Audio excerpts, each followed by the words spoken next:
Hi, good afternoon, everyone. Today I will be presenting my talk on the aforementioned theme, Dwell and Conquer. Whenever we get ourselves stuck in the labyrinth of negativity at the time of our defeat, everything starts to seem meaningless.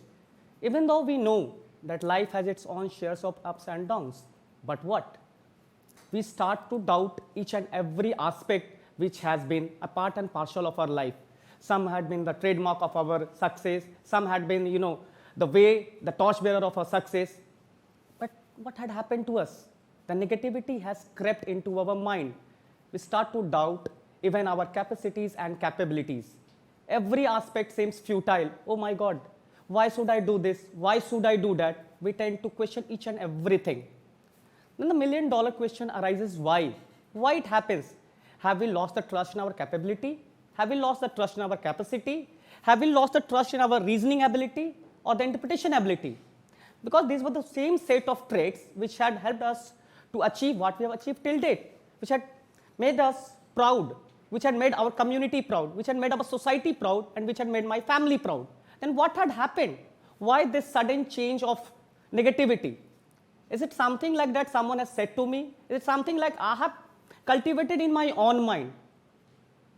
It might happen that it might be a byproduct of my own aspects, my own thought process, or it might be someone I'm overhearing. So now the question arises, why it is going to happen every time at the time of our defeat? The reason being, at the time of our defeat, we start to overthink, we start to overanalyze, we start to over-predicament. Why? The only reason we think that, oh my God, if this has happened, there is no end of that. And when we start looking all around ourselves, we find that, okay, it's not like that.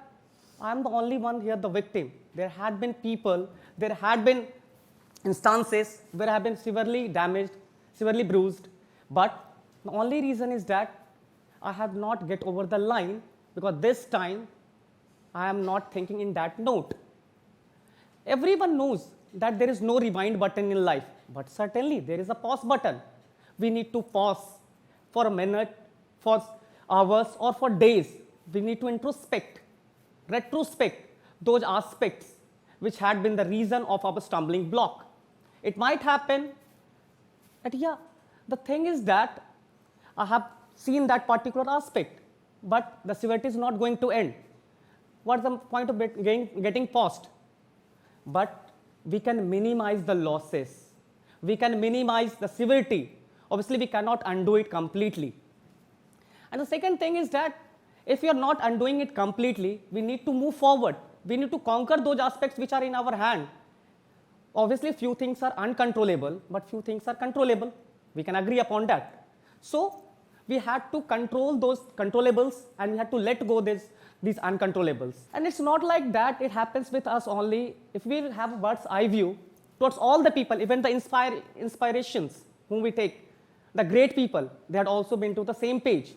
Even as an entrepreneur myself, when I find that, okay, if I'm into some situation, for example, a financial loss, so what should I do then? It is very easy for me to get sunk into depression, depravity, and get like, what I am doing for this particular aspect. I am into financial loss, my business is at stake. I should bark on my employees, I should bark on my team members, and then find that nothing is going in the right way. But if I take a pause, I find that, okay, let me concentrate on which losses can be minimized, which losses cannot be undone, then obviously I can move into the right path. And it's not, and the second thing, it's all about not just the financial losses. For example, one of your best employee leaves the organization and goes for another organization. He was main person of your organization. So should I lament? No, of course I cannot lament. I have to headhunt a different person. I had to headhunt someone different so that he can run my show. As I mentioned earlier, it can happen in any walks of life, being a student, being an author, being an editor. When I take a look at my author's journey, what I find, I had written tons of pages, tear-of-blood pages, and find that, okay, I have not written anything. Why? Because there was something in my mind. The character was different. The protagonist was different. I had to dwell upon that protagonist. I had to understand the psyche of that protagonist as an individual, as a human being. And in the same way, even as an editor-in-chief, what we find, someone has written his heart and soul and has sent you for introspection that, sir, had I written a good piece of work for publishing? Is it worth it? Is it viable? But your inner mind says that, look, this is not good. But how should I say him? How should I tell him that, look, even though you have written a very good piece according to you, but trust me, this is not the thing which we were expecting. So I had to make sure that his feelings are not getting hurt, my guidelines are not being compromised. Then I have to find a midway. So we all were talking about the dwell and conquer. What does dwell and conquer basically means? Dwelling means dwelling in your present and particularly the present moment. Not just dwelling and conquering. Some was saying that conquering means we have to conquer the whole world. Are we going to become Alexander the Great? If I'm into an entrepreneurial journey, do I need to understand that, okay, my sole aim to be, the biggest billionaire or the biggest millionaire of the country or the world? No. Where am I and where I will be in the near future?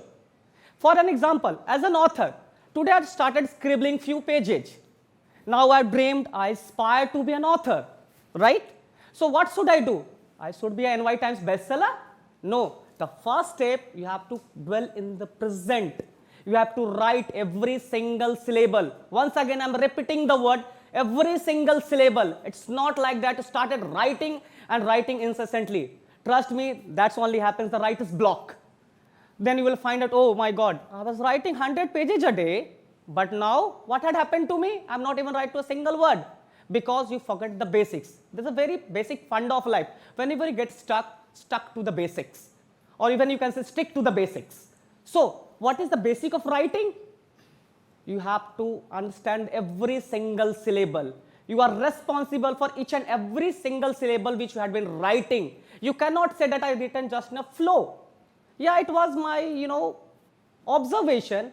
So are you backing up your observation? Have you the requisite criteria? Have you the requisite strength?